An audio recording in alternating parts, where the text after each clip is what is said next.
ठीक है, ये सारी इंसिडेंट हमें इस चैप्टर में पढ़नी है। तो सबसे पहली डेफिनेशन की बात करें तो यह है राष्ट्रवाद, नेशनलिज्म। इंटेलिजेंटो का एक अलग सेक्शन बना दो। राष्ट्रवाद में क्या होता है, जब एक ज्योग्राफिकल एरिया में रहने वाले लोग, पहले पता क्या था, भारत के मैप को सोचो, अपने इंडिया के मैप, ये एक देश नहीं था, यहाँ पे विभिन्न धर्मों के, विभिन्न जातियों के लोग रहते थे। कितना बड़ा रोल है, कैसे वो एक देश को संसार की सबसे बड़ी महाशक्ति से आजाद करवा देता है, कैसे एक अर्धनग्न फकीर, लाठी के सहारे चलने वाला व्यक्ति, कैसे कितनी बड़ी ताकत को अपने देश से बाहर निकलने का रास्ता दिखाता है। उसमें कोई अलग से पावर नहीं थी, उसको पता था, सिर्फ लोगों को जागरूक करना है कि ये प्रथम विश्व युद्ध हुआ। अब पूछोगे जी विश्व युद्ध क्या होता है? विश्व युद्ध, उस युद्ध को विश्व युद्ध बोला जाएगा जब संसार के जितने भी इंपॉर्टेंट और पावरफुल कंट्रीज हैं। गुड इवनिंग स्टूडेंट्स, कैसे हो? आज 10th क्लास का सेकंड चैप्टर हिस्ट्री का, जिसका नाम है नेशनलिज्म इन इंडिया, भारत में राष्ट्रवाद। ठीक है, देखो सबसे जो पहला चैप्टर था 10th क्लास का, वो था rise of nationalism in Europe. उससे पहले हम ये चैप्टर करेंगे। कारण ये है कि भारत को आप ज्यादा अच्छे से समझ सकते हो। जो पहले वाला चैप्टर था उसमें से एक कॉन्सेप्ट यहाँ पे पढ़ना है, वो है nationalism. What do you mean by nationalism, यानी राष्ट्रवाद का क्या अर्थ है। उसके अलावा ये सारा का सारा जो टॉपिक है वो अलग है, वहां पे अलग कॉन्सेप्ट थे, वहां पे अलग इंसिडेंट्स थी, अपने देश में यहाँ पे अलग है। ठीक है, तो हिस्ट्री का सेकंड चैप्टर है ये, नेशनलिज्म इन इंडिया के नाम से, भारत में राष्ट्रवाद। देखो हमें सबको पता होना चाहिए कि हमारे ऊपर ब्रिटिश गवर्नमेंट का शासन था। ब्रिटिश गवर्नमेंट का मतलब होता है अंग्रेजों का शासन था। उन्होंने 1765 के बाद से भारत पे अपना कंट्रोल बढ़ाना शुरू किया और अपने देश में आकर 1920 के आसपास हमारे यहाँ पे राष्ट्रवाद की शुरुआत होती है। शुरुआत का मतलब ये नहीं कि बिल्कुल शुरुआत, प्रोसेस चल रहा है, पर 1920s के बाद उस प्रोसेस को और ज्यादा गति मिलती है। ठीक है, तो हम अपने चैप्टर की शुरुआत करते हैं सबसे पहली डेफिनेशन से, और उस डेफिनेशन का नाम है नेशनलिज्म, राष्ट्रवाद। ध्यान से सुनो भाई, राष्ट्रवाद एक ऐसा कॉन्सेप्ट है जिसमें हम ये कोशिश करते हैं कि भी जो भी एक ज्योग्राफिकल एरिया पर रहने वाले व्यक्ति हैं उनको एक अलग देश बना दिया जाए। ध्यान से समझो, मान के चलो एक तुम्हारी क्लास है और सारे के सारे स्कूल की क्लास एक जगह बैठी है, तो धीरे धीरे क्या हो जाएगा कि भाई तुम जब जो भी तुम्हारे सेक्शन के बच्चे हैं ना, जो तुम्हारे वाले सब्जेक्ट पढ़ रहे हैं, धीरे धीरे उनकी छटनी होनी शुरू हो जाएगी। 10th में हो तो 10th के बच्चे अलग बैठना शुरू कर देंगे, 11th के अलग, 12th के अलग, 9th के अलग। फिर उसके बाद क्या सोचोगे तुम, 10th को एक अलग सेक्शन बना दिए जाए, उसमें 10th A, B, C ऐसे सेक्शन बनाए जा सकते हैं। मान लिया ज्यादा बच्चे हैं, जो इंटेलिजेंट बच्चे हैं वो क्या करेंगे जी, हमें इंटेलिजेंटों का एक अलग सेक्शन बना दो। राष्ट्रवाद में क्या होता है, जब एक ज्योग्राफिकल एरिया में रहने वाले लोग, पहले पता है क्या था, भारत के मैप को सोचो, अपने इंडिया के मैप, ये एक देश नहीं था, यहाँ पे विभिन्न धर्मों के, विभिन्न जातियों के लोग रहते थे। वो ये नहीं मानते थे कि ये एक देश है, उनकी लॉयल्टी सिर्फ अपने शासक के प्रति थी।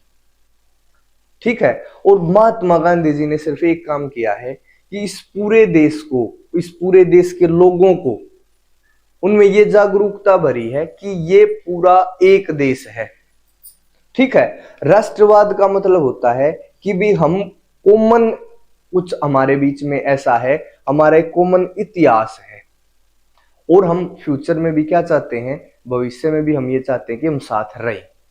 ठीक है, nationalism is a feeling of commonness. जब आप ये मानते हो ना कि भाई हम सब एक हैं, हमारे बीच में कुछ कॉमन है, जब हमें ये लगता कि हमारा जो इतिहास है वो एक रहा है, और हम भविष्य में भी, फ्यूचर में भी हमारे अंदर इच्छा है, एस्पिरेशन है एक साथ रहने की, तो इसका मतलब क्या है, हमारे अंदर राइज ऑफ नेशनलिज्म हो रहा है।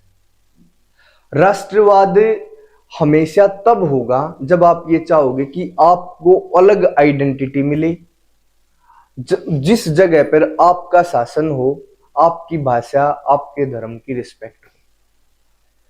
शुरुआत में जब अंग्रेज भारत में आए थे, भारत में राष्ट्रवाद नाम की कोई चीज नहीं थी। उन्होंने पूरे भारत पे कंट्रोल किया, डायरेक्ट और इनडायरेक्ट। डायरेक्ट कंट्रोल का मतलब है उन्होंने अपने अधिकारी वहां पे अपॉइंट करे लोगों पर शासन करने के लिए, और इनडायरेक्ट कंट्रोल का मतलब है, अप्रत्यक्ष कंट्रोल का मतलब है, छोटे छोटे भारत है ना, देशी रियासतों में बटा था भाई, प्रिंसली स्टेट्स में, वहां पे छोटे छोटे राज्य करते थे। और अंग्रेजों ने क्या बोला, भाई तुम अपना वहां पे राज करते रहो, पर हमें कुछ टैक्स देते रहो, या फिर ये मान लो कि भाई अंग्रेज हमारे शासक हैं और हमारे हिसाब से राज करते रहो। तो वो था इनडायरेक्ट कंट्रोल। इस प्रकार से भारत है ना बहुत सारे भागों में बटा हुआ था। बट फिर राष्ट्रवाद की उदय कैसे होता है, कैसे भारत में ये नेशनलिज्म की ग्रोथ हुई, इसका कारण था anti colonial movement. Anti colonial movement का मतलब होता है जो औपनिवेशिक शासन, जो ब्रिटिश राज है ना, उसको हम कॉलोनियल शासन के रूप से जानते हैं, और जब इस शासन के विरोध में लोग खड़े हुए तो वो था एंटी कॉलोनियल मूवमेंट। कैसे खड़े हो गए इस शासन के विरोध में, ध्यान से समझो। पूरे देश पर अंग्रेजों का शासन है, पूरे देश के विभिन्न वर्ग, जिसमें महिलाएं, जिसमें गरीब, जिसमें जमींदार, जिसमें किसान, जिसमें पिछड़े, सब पे ब्रिटिश राज का नॉर्मली नेगेटिव इंपैक्ट रहा। और जब पूरे देश के लोगों को ऐसा लगा कि ये हमारे दुश्मन है, ये हमारे लिए ठीक नहीं है, भारत में बहुत सारी किताबें छपने लगी कि भाई हमारा एक साझा इतिहास रहा है, हम हमेशा से साथ रहे हैं। तो लोगों में धीरे धीरे इस भारत के प्रति, इस अपने देश के प्रति एक अच्छी फीलिंग पैदा होनी शुरू हुई। उनको ऐसा लगा कि ये सारा जो ज्योग्राफिकल एरिया है, जिसके नॉर्थ में हिमालय, साउथ में इंडियन ओशियन, और ये इस तरफ ईस्ट में बे ऑफ बंगाल है, और वेस्ट में है अरेबियन सी, इसके बीच में जो भी ये ज्योग्राफिकल एरिया है, ये इंडिया है और ये हमारा देश है। ठीक है, इसी यात्रा को हम इस चैप्टर में पढ़ेंगे, क्या क्या इंसिडेंट होती है, कैसे हम आजादी को प्राप्त करते हैं, इस पूरी आजादी के प्रोसेस में हमारे राष्ट्रपिता महात्मा गांधी की क्या भूमिका है, कैसे अंग्रेजों ने शासन किया है, कैसे उस शासन को तोड़ने के लिए भारतीयों ने रिएक्ट करा। ठीक है, ये सारी इंसिडेंट हमें इस चैप्टर में पढ़नी है। तो सबसे पहली डेफिनेशन की बात करें तो यह है राष्ट्रवाद, नेशनलिज्म। इसको स्क्रीनशॉट ले सकते हो भाई। इसका ये nationalism is a feeling of oneness and commonness. एक ऐसी फीलिंग है जब लोग ये मानते हैं हम एक हैं और हमारे बीच में काफी सारी चीजें कॉमन है। और इसमें दूसरा क्या होगा, हमारे जो पीपल हैं उनका एक कॉमन लाइफस्टाइल है, एक हमारी शेयर्ड हिस्ट्री है, कल्चर है, वैल्यू है। देखो ध्यान दो, ये है ज्योग्राफिकल एरिया, कोई भी क्लियर है, ये दिख रहा होगा भाई। और यहां पे आदमी रह रहे हैं हर जगह पे, ठीक है। इनको नहीं पता भाई हम एक हैं।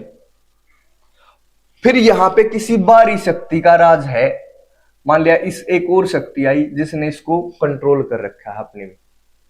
अब इस कंट्रोल ने क्या करा, इसके ऊपर जब ये शासन करा तो यहां भी नेगेटिव शासन, यहां भी नेगेटिव, यहां भी नेगेटिव, हर जगह पे ब्रिटिश गवर्नमेंट के नेगेटिव इंपैक्ट्स थे। उन नेगेटिव इंपैक्ट के साथ जब इनका और इनका कनेक्शन होता है ना, तो ये बोलते हैं कि भाई हमारे ऊपर इस शक्ति का राज है। तो इसने बताया भी हमारे ऊपर भी इसी शक्ति का राज है। फिर जो तीसरा सेक्शन ऑफ सोसाइटी उससे बात हुई, वो बोले हमारा भी दुश्मन यही है। पूरे देश में एक ऐसी फीलिंग आई कि भाई हम सब का दुश्मन है एक, वो है ब्रिटिश गवर्नमेंट। फिर अपनी हिस्ट्री को हमने खोजा और देखा कि हम सब की एक जैसी हिस्ट्री रही हमेशा। हमारी एक जैसी लाइफस्टाइल रहा है, हमारी एक जैसी common values, common culture, common language, ये सारी चीजें हमारी रही हैं। और ये अंग्रेज हैं जो ये बाहर से आए हैं और ये हमारे ऊपर कंट्रोल बनाए हुए हैं। उस समय एक फीलिंग आएगी राष्ट्रवाद की कि भाई हम फ्री होने चाहिए, हमारा एक अलग राष्ट्र होना चाहिए और सोवरेन राष्ट्र होना चाहिए। सोवरेन राष्ट्र का मतलब होता है संप्रभु एक देश। संप्रभु देश वो होता है जो उस देश के अंदर होने वाले प्रत्येक डिसीजन को खुद लेगा, या उस देश से बाहर उसके फॉरेन रिलेशन कैसे होंगे, किसी दूसरे के साथ उसको कैसे संबंध रखने हैं, ये सारे डिसीजन वो देश खुद लेगा। देश खुद लेगा का मतलब है वहां के आदमी खुद लेंगे। क्या ब्रिटिश गवर्नमेंट में हम सोवरेन थे? क्या भारतीय कोई भी डिसीजन ले सकते थे अपनी मर्जी से? बिल्कुल भी नहीं। इस कारण जो ये एंटी कॉलोनियल सिस्टम था, ये जो शासन था, जो एडमिनिस्ट्रेशन था, जो गवर्नमेंट थी, उसके प्रभाव के कारण हमारे यहाँ एक फीलिंग आई कॉमननेस की, वननेस की। और हमें पता चला कि भी हमारी एक शेयर्ड हिस्ट्री रही है, हमारा कॉमन कल्चर रहा है, हमारी कॉमन वैल्यूज रही है और हम हमेशा से साथ में हैं। तो लोगों में इच्छा हुई हम भविष्य फ्यूचर में भी एक साथ रहेंगे। और जब ये फीलिंग आती है तो हम विदेशी ताकत के खिलाफ खड़े हो जाएंगे और उस ताकत को उखाड़ने की कोशिश करेंगे। महात्मा गांधी ने कोई जादू नहीं किया। आप देखोगे चैप्टर में कि एक वृद्ध आदमी, उसका कितना बड़ा रोल है, कैसे वो एक देश को संसार की सबसे बड़ी महाशक्ति से आजाद करवा देता है। कैसे एक अर्धनग्न फकीर, लाठी के सहारे चलने वाला व्यक्ति, कैसे कितनी बड़ी ताकत को अपने देश से बाहर निकलने का रास्ता दिखाता है। उसमें कोई अलग से पावर नहीं थी, उसको पता था सिर्फ लोगों को जागरूक करना है कि ये हमारे शत्रु हैं। और जब पूरे देश के लोगों को ऐसा एहसास हो जाएगा तो ये जो शत्रु हैं, जो बाहरी ताकत है, फिर यहां मिनटों में भी नहीं रुकेगी, वो जल्दी यहां से निकल जाएगी। ठीक है, तो कुछ कुछ कॉन्सेप्ट समझो भी राष्ट्रवाद का। बस राष्ट्रवाद का मतलब है हम अब फ्री होना चाहते हैं, हम अब किसी बाहरी शासन को अपने ऊपर पसंद नहीं करते हैं, ये है राष्ट्रवाद। ठीक है, अब यही लिख रखा है भाई, हम अपने आप को एक नेशन के रूप में देखते हैं और हम फ्यूचर में भी एक साथ रहना चाहते हैं। नेशनलिज्म क्लियर है भाई?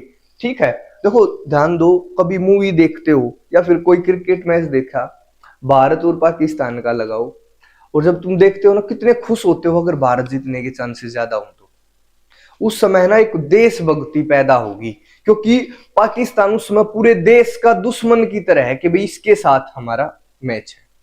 युद्ध की स्थिति में ऐसा ही होगा।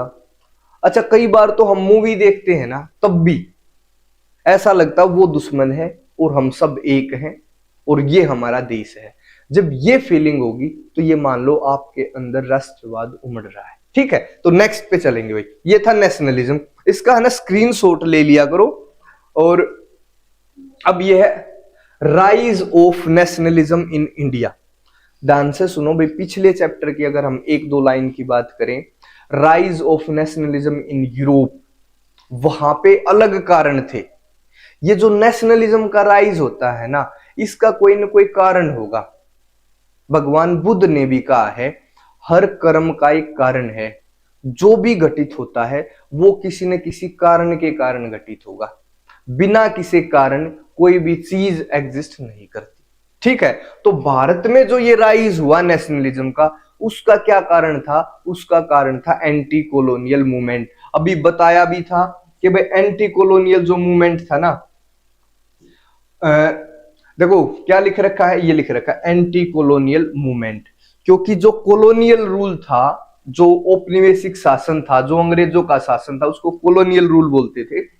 उसका has different impacts on different section of the society, but all experiences the negative impact resulting into the identical identity of the people. ध्यान दो, औपनिवेशिक शासन का समाज के सभी वर्गों पर अलग अलग प्रभाव था, परंतु जो भी प्रभाव हो वो था नेगेटिव, और सब पे नेगेटिव प्रभाव था तो सबको एक श्रेणी में रख दिया। जैसे तुम किसी देश में चले जाओ और वहां पे तुम्हें भी हरियाणा का कोई आदमी मिला तो तुम उसके साथ जुड़ोगे। जब जितने भी व्यक्ति एक जैसी कंडीशन में होंगे उनके अंदर एक होने की फीलिंग होगी। जैसे तुम एक क्लासरूम में हो, तो क्लासरूम में साथ में हो, अलग जाति के हो, अलग धर्म के हो, अलग गांव के हो, अलग नाम है, उसके बाद भी अपनी क्लास में ऐसा लगेगा कि भी हम सब एक हैं। जब ये एंटी कॉलोनियल मूवमेंट था ना, जो कॉलोनियल रूल का जो नेगेटिव इंपैक्ट था हर व्यक्ति पे, उसने सबको एक जैसा होने की, एक होने की फीलिंग पैदा करी, और वो कारण था rise of nationalism in India. इसकी भी स्क्रीनशॉट ले सकते हो अगर आपकी इच्छा हो तो। मेरे हिसाब से भाई ये बात समझ आ रही होगी, इसमें ज्यादा बड़ी समस्या वाली बात नहीं है, ठीक है। अब ये देखो, impacts of first world war in rising of anti colonial movement. ध्यान से समझो, मैंने क्या बताया था, भारत में राष्ट्रवाद के उदय को गति मिलती है 1920 के आसपास, 1920s में। इसका क्या कारण है? एक फर्स्ट वर्ल्ड वॉर सुना है भाई, पहला विश्व युद्ध, ये 1914 टू 1918 तक रहा था। 1914 से लेकर 1918 तक प्रथम विश्व युद्ध हुआ। अब पूछोगे जी विश्व युद्ध क्या होता है? विश्व युद्ध, उस युद्ध को विश्व युद्ध बोला जाएगा जब संसार के जितने भी इंपॉर्टेंट और पावरफुल कंट्रीज हैं वो उस युद्ध में इन्वॉल्व होंगे। और तुम्हें एक जानकारी के लिए एक बात और बताऊं, जो फर्स्ट वर्ल्ड वॉर था और जो सेकंड वर्ल्ड वॉर है, इन दोनों को टोटल वार की संज्ञा दी गई है, इनको टोटल वार बोला जाता है। अब पूछोगे जी टोटल वार क्या होता है? टोटल वार का मतलब है जब पूरा का पूरा देश युद्ध में संलग्न हो, युद्ध में शामिल हो। अब पूछोगे जी युद्ध में बच्चे और बूढ़े भी? हाँ, कैसे? देखो, सारे सैनिक युद्ध पे चले गए। नॉर्मली विश्व युद्ध में क्या होगा, सब व्यक्तियों को, मतलब मोस्टली जो जनसंख्या है, पॉपुलेशन है, जो युद्ध लड़ सकती हो तो युद्ध में, और जो बाकी सेक्शन बच गए उनको, भाई महिलाएं हैं, महिलाओं को औरतों वाला काम दे दिया, महिलाओं को पुरुषों वाला। कहीं पे कंपनी में काम कर रहा था पुरुष, उसको वहां पे सेना में भेज दिया, और उसकी जो वाइफ थी, उसकी सिस्टर, उसकी मदर है, उसको वहां पे काम दिया। फौज के लिए खाना बनाना, जब इतनी बड़ी फौज होगी उसके लिए खाना बनाना। नॉर्मली क्या होगा, जो बूढ़े क्या कर रहे हो, बच्चों की देखभाल कर रहे हैं, ऐसा लगेगा कि पूरा का पूरा देश युद्ध में लगा हुआ है।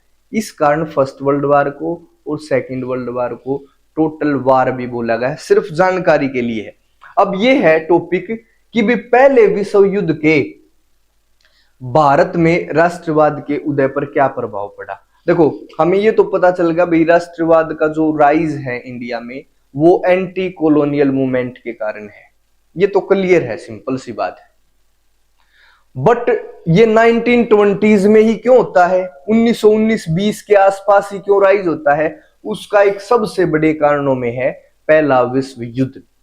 पहले विश्व युद्ध से अगर हम पहले की बात करें, उस समय तक हम अंग्रेजों को ये नहीं चाहते थे भी ये भारत से बाहर निकल जाएं, ना हमारे अंदर ये थी कि वे भारत हमारा एक देश है।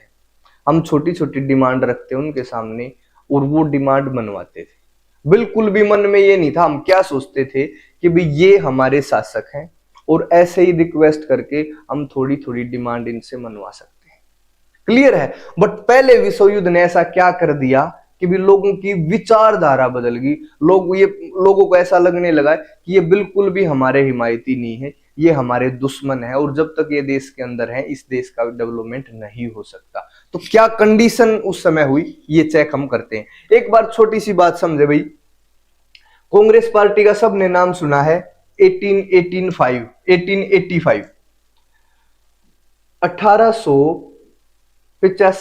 1885 में कांग्रेस पार्टी बनी। क्लियर है? इसका उद्देश्य क्या था? कुछ मांगे ब्रिटिश गवर्नमेंट के सामने रखना, जो मांग वहां के आम आदमी कांग्रेस के सामने लेकर आते हैं। ये मान लो मीडिएटर थी, आम आदमी कांग्रेस के पास आते कि जी ये काम करवा दो, कांग्रेस अंग्रेजों के पास, अंग्रेजी सरकार के पास जाती, जी ये काम कर दो। 10 काम लेके गए, एक काम होगा। ठीक है, शुरुआत में कांग्रेस ने ना लोग जो विरोध कर सकते थे, बात समझ गए, चलो जैसे क्लास है और तुमने अपने टीचर को बोला जी ये काम करवा दो अथॉरिटी के पास जाके, अथॉरिटी के पास वो टीचर गया, अथॉरिटी ने सिर्फ एक दो काम कर दिया सारे कामों में से, तुम्हारा गुस्सा शांत हो गया। फिर 10 दिन में और डिमांड रखी, फिर अथॉरिटी के पास टीचर जाता है, फिर एक दो डिमांड मान ली, फिर तुम्हारा गुस्सा शांत हो गया। ठीक है, ये कांग्रेस ये काम करती थी।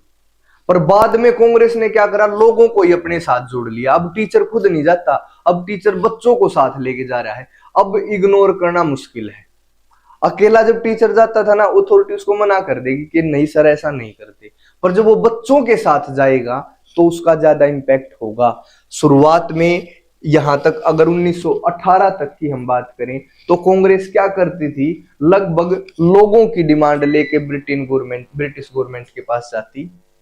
लोग ज्यादा इस आंदोलन का हिस्सा नहीं थे, वो सीधा कांग्रेस से बात करते, कांग्रेस अंग्रेजों से बात करती। आम आदमी और ब्रिटिश गवर्नमेंट आमने सामने नहीं हुई। बट इस युद्ध ने ऐसा काम कर दिया कि कांग्रेस को भी पता चल गया ये सही नहीं है।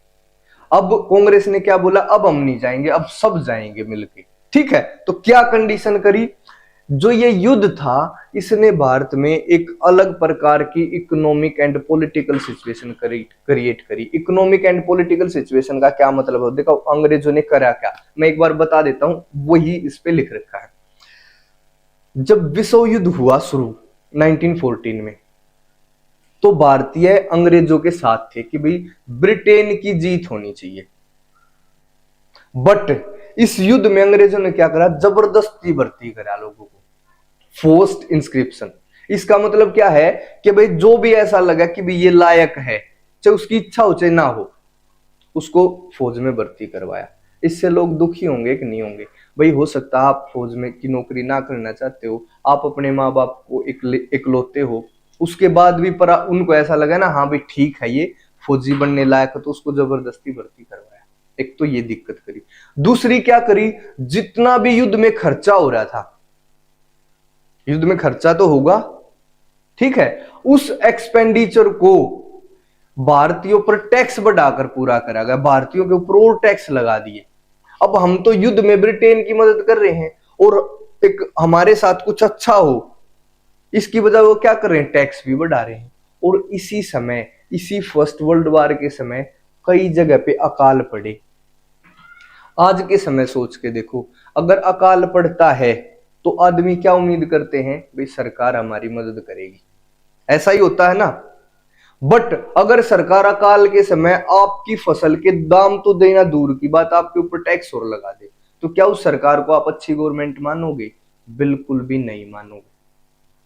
ठीक है, तो जब अकाल पड़ रहा है, विश्व युद्ध का समय है और आप अंग्रेजों ने टैक्स बढ़ा दिया लोगों पे, तो लोगों को ऐसा लगा भी ये गलत है बिल्कुल।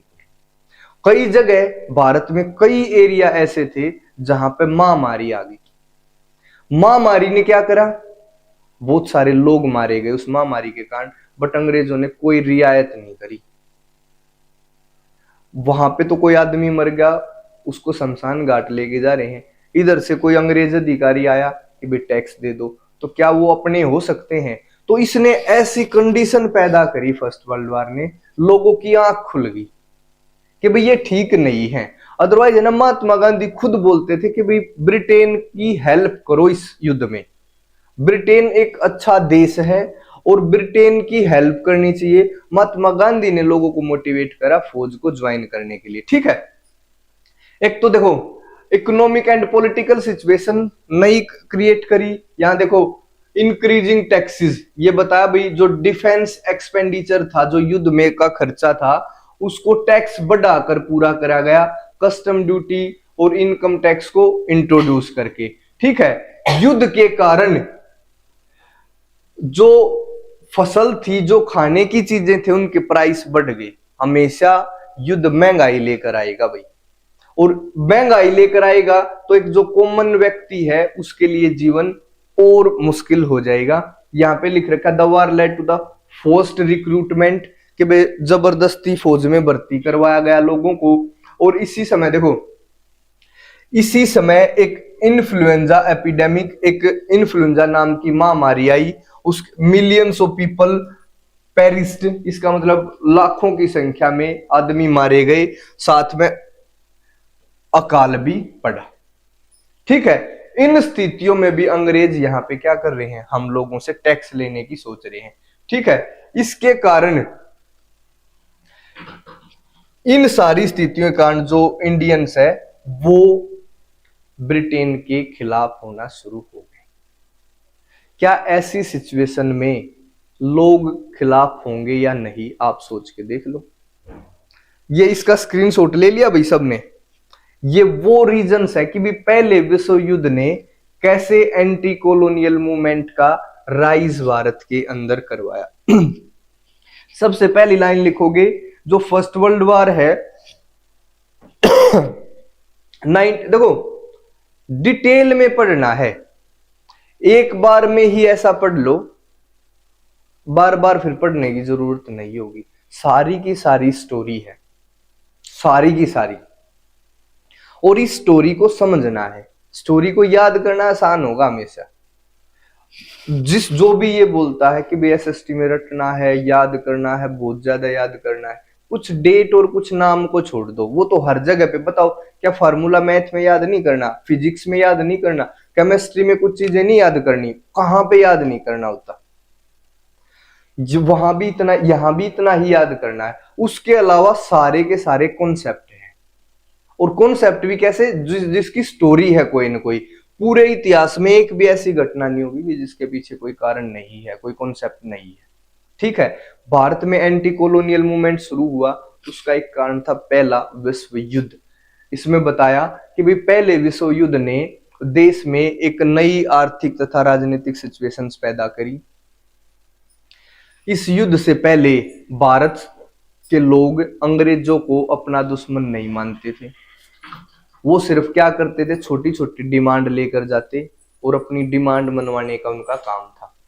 लोगों को विश्वास था कि ब्रिटिश गवर्नमेंट गलत नहीं है और ये हमारे वेलफेयर के लिए ही काम कर रही है। यहां तक कि हमारे राष्ट्रपिता महात्मा गांधी ने भी ब्रिटिश गवर्नमेंट की बड़ाई कर रखी है, लोगों को मोटिवेट किया है कि भाई फर्स्ट वर्ल्ड वॉर में ब्रिटेन का साथ दो।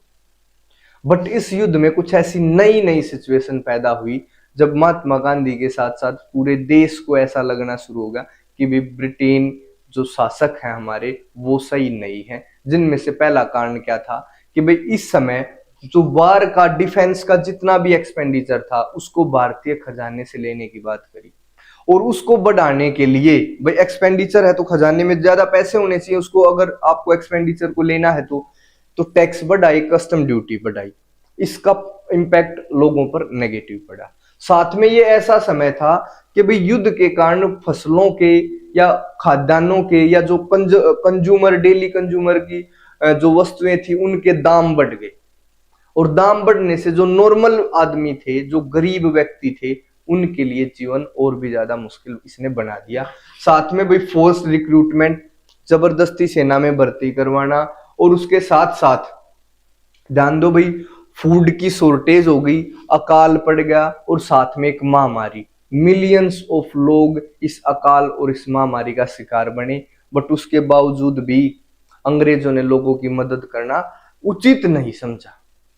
मतलब मदद करना तो दूर, कम से कम एक सांत्वना भी नहीं दी कि भाई हम तुम्हारे साथ हैं।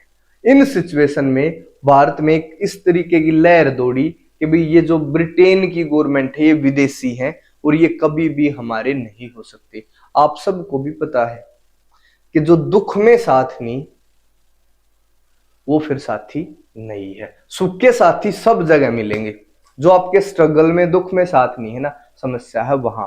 तो इन सिचुएशंस के कारण क्या होगा, लोगों में एक ऐसी विचारधारा पैदा होगी भाई ब्रिटिश जो गवर्नमेंट है वो सही नहीं है।